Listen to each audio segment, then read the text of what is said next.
The hospital air tasted like copper, cold, sterile. The doctor's words were just noise, stage 4, aggressive, months. But the loudest thing in that room wasn't the diagnosis. It was the space between my plastic chair and her bed, a canyon I didn't know how to cross. I'm sitting in my study now. It is 3 a.m. The house is dead silent. Just the hum of this old desk lamp and the rain tapping against the window. In my hands, I'm gripping Susan's journal. The blue leather is worn smooth where she held it every night. While I was busy being tired, she was writing in this. I need to tell you this before my time runs out. I was a good husband. I was faithful. I was reliable. I was adequate. And that was my crime. Don't scroll away. If you think presence means just sitting in the same room, you are already making my mistake. I worshipped the god of stability. I thought love was a checklist. Did I cheat? No. Did I drink? No. Did I hit her? God, never. I was a good man. I was the provider. I treated our marriage like a logistics operation. If the mortgage was paid, if the cars were serviced, if the kids had college funds, then I had done my job. I clocked in, I clocked out. But I wasn't married to Susan. I was married to the routine. I remember our evenings. It haunts me now. We would sit on the beige sofa, night after night. The TV would be on some mindless news program, filling the air. I would be on my laptop, answering emails, feeling important, feeling busy. She would be reading next to me. We were 2 feet apart, but we were on different planets. I never asked her, "What are you dreaming about?" I asked, "Did you pay the electric bill?" I never asked, "Are you happy?" I asked, "What's for dinner?" We became roommates who shared a checking account. I convinced myself this was maturity. I told myself, we are past the fireworks stage. This is what comfortable looks like. What a lie. It wasn't comfort. It was a coma. I live for someday, I told her. Susan, when I retire, we'll take that trip to Italy. When the house is paid off, I'll take painting classes with you. I banked our happiness for a future that wasn't guaranteed. I treated her like an asset that would just sit there, waiting for me to be ready to enjoy it. I see it now. Indifference isn't loud. It doesn't slam doors. It creeps in like carbon monoxide. You don't know you're dying until you can't breathe. I was adequate, and she was starving to death right next to me. The illusion of someday didn't fade away. It was murdered. Pancreatic cancer. It is a thief that doesn't bother with the lock. It kicks down the door. The doctor said weeks, not years, not decades, weeks. Suddenly, my checklist meant nothing. My 401, the paid-off mortgage, the pristine lawn, it was all ash. I tried to stay in manager mode. I tried to organize the hospice care like a business project. I made spreadsheets for her medication.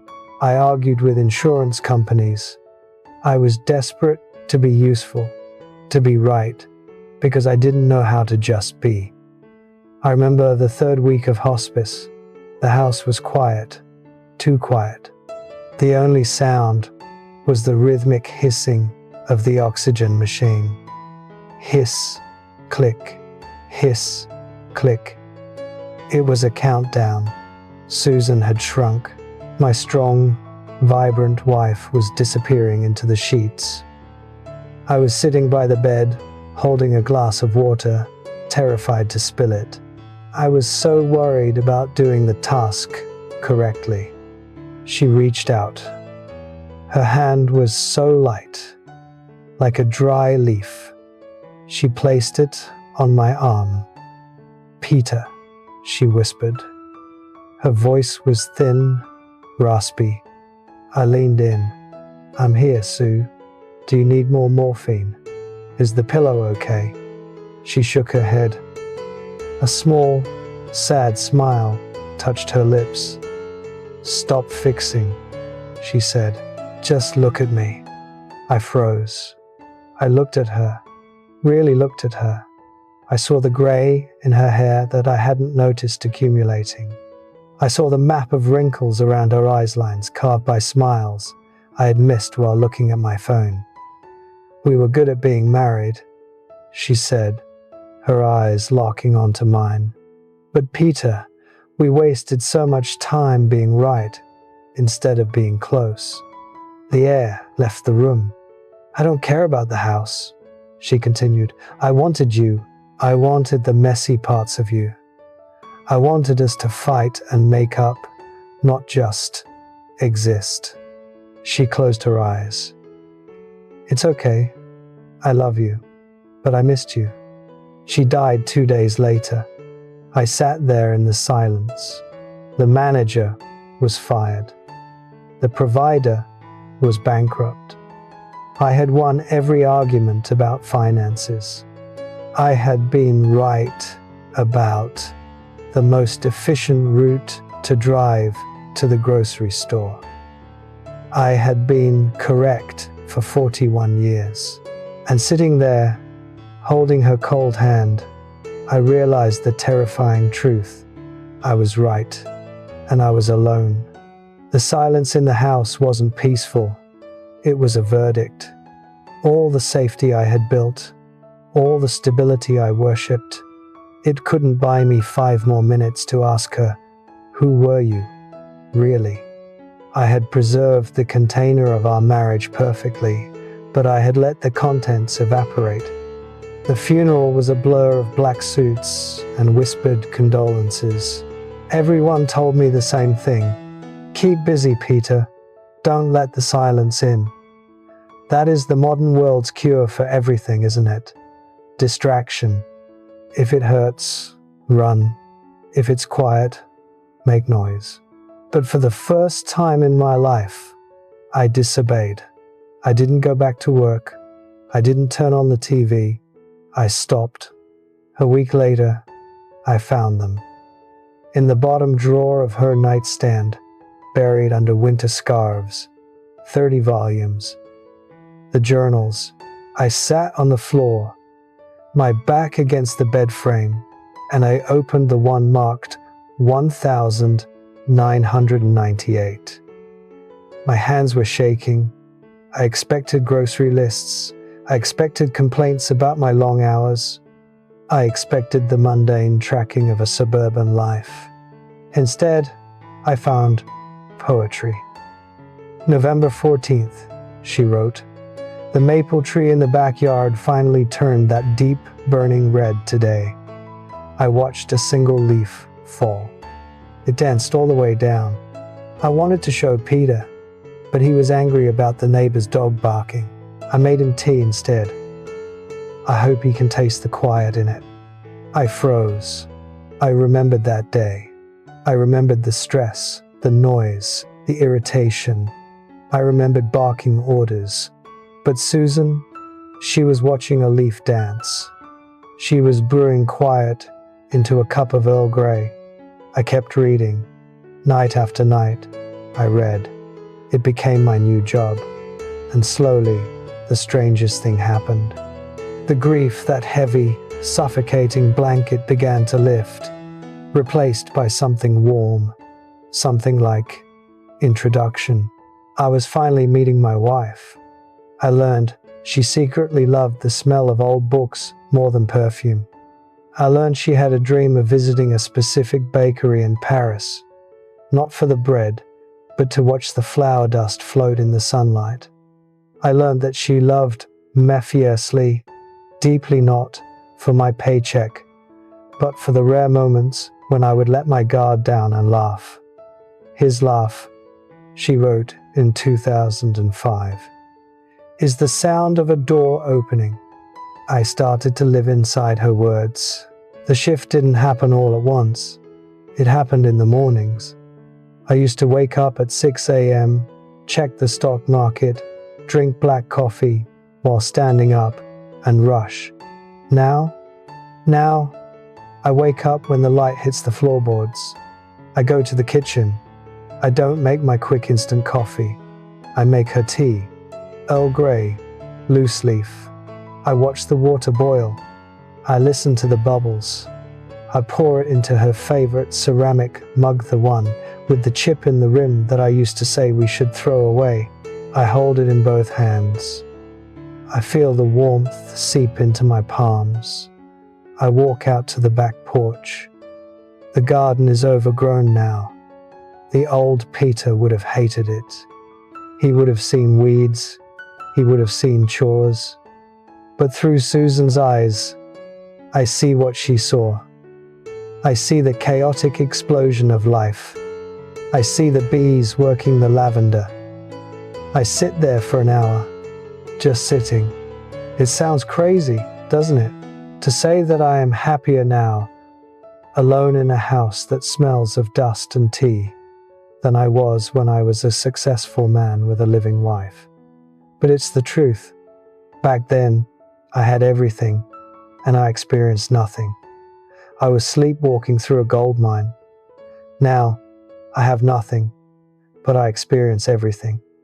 Yesterday it rained, a heavy summer downpour. The old Peter would have worried about the gutters. He would have been annoyed that he couldn't wash the car. The new Peter opened the window. I pulled up a chair. I closed my eyes, and I just listened. The sound was a symphony. It was drumming on the roof, splashing on the leaves. I breathed in that wet, earthy smell.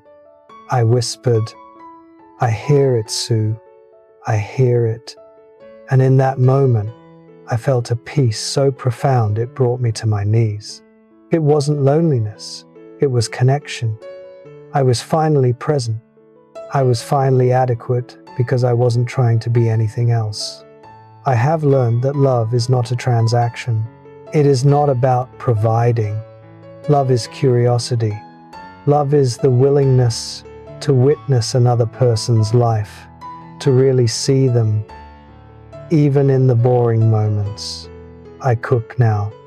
I'm terrible at it. I burn the toast. I oversalt the soup. But I do it slowly.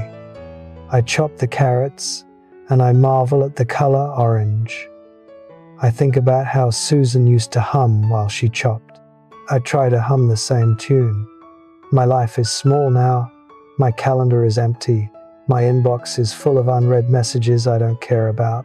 I possess very little, but every evening, when the sun goes down and paints the study walls in amber light, I pick up her journal. I read a page. I look at her handwriting, and I feel more alive, more human, and more in love than I did in 40 years of doing the right thing. I only wish I didn't have to lose her to find her. You don't need a funeral to wake up.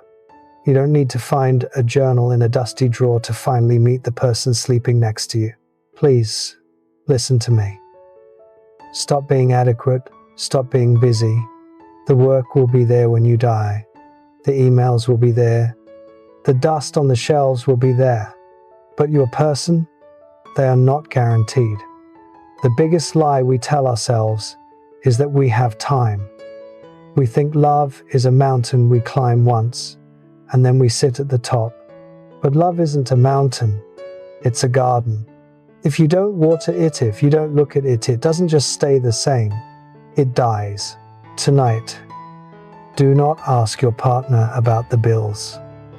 Do not complain about the traffic. Put down your phone. Look at them. Really look at them until you see the stranger underneath the routine. Ask them, what are you dreaming about right now? Ask them, are you happy? And listen to the answer. I cannot fix my past. My house is silent, but yours is still full of noise. Don't wait for the silence to teach you what matters. Love them while they can still hear you. I know exactly where you are right now. You are tired. You are holding this screen, scrolling, telling yourself that you are building a future. You think that if you just survive this work week, if you just get the kids through school, if you just secure that next promotion, then you will finally have permission to really live. You are trading today for a someday that you think you are owed. Stop it. Stop it right now. I am telling you this from the other side of someday. It is a lie. I spent 41 years securing a future for my wife, and now I sit in a paid-off house that echoes when I cough. I have the safety I worshipped, but I do not have her. The brutal truth is that you are living as if you are immortal. You are treating your partner like furniture, reliable, permanent, always there. You are wrong. Every time you choose your phone over their eyes, every time you choose being right over being kind, you are spending a currency you cannot earn back. Death does not negotiate with your schedule. It does not care about your quarterly goals. Do not wait for the tragedy to make you a good partner. Do not wait for the silence to teach you how to listen. The mission. Tonight, when you walk through your front door, I want you to pause for 5 seconds before you turn the knob. Imagine, just for a moment, that the person on the other side won't be there tomorrow. Let that fear wash over you. Let it terrify you. Then, open the door.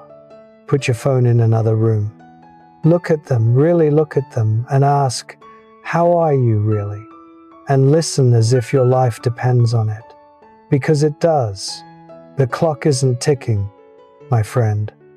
It's running out.